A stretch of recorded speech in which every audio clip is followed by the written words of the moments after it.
Hey, I mentioned reversals in the video that I just did about shuffling, and I wanted to come back and explain a little bit about what I think about reversals and how I decide whether or not to use reversals in a reading. First of all, what I mean by reversal is when the card comes up upside down. Um, do you read it that way? That's a reversal, or do you turn it right side up and just read them all um, in the same direction? For me, the decision is made based on the back of the card. With some cards, the backs,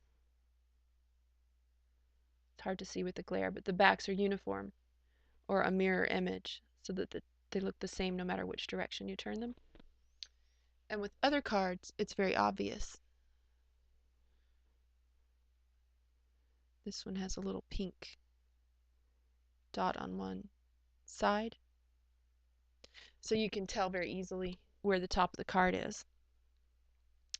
Now, for me, if I'm reading a deck and I can tell, then I'm likely to either avoid an upside down card or unconsciously turn it so that it's right side up by the time I turn it over.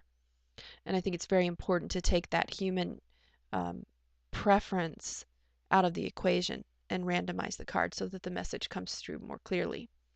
It's important when you're shuffling a deck that you're going to um, read including reversals. It's very important that you shuffle it so that they're randomized. And I talked about that in the shuffling video.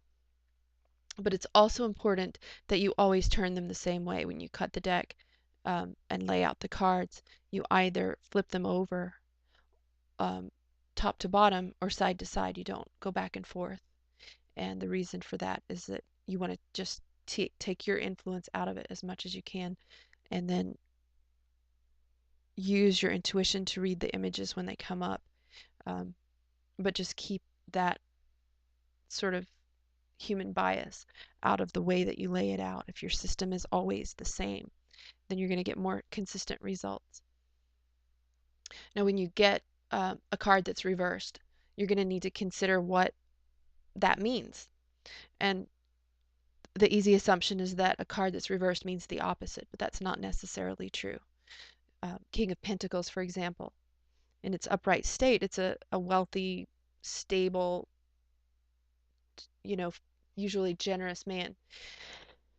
In its reversed state, it doesn't mean that it's a poor man or a stingy man. It may mean that he's limited in some way. That energy, the energy of the reversed card is blocked or thwarted in some way. So it may be um, an absentee father that um, has no control over the situation, or it may be someone who would like to be generous but doesn't have the resources. There's any number of reasons why the energy may be blocked, and that depends.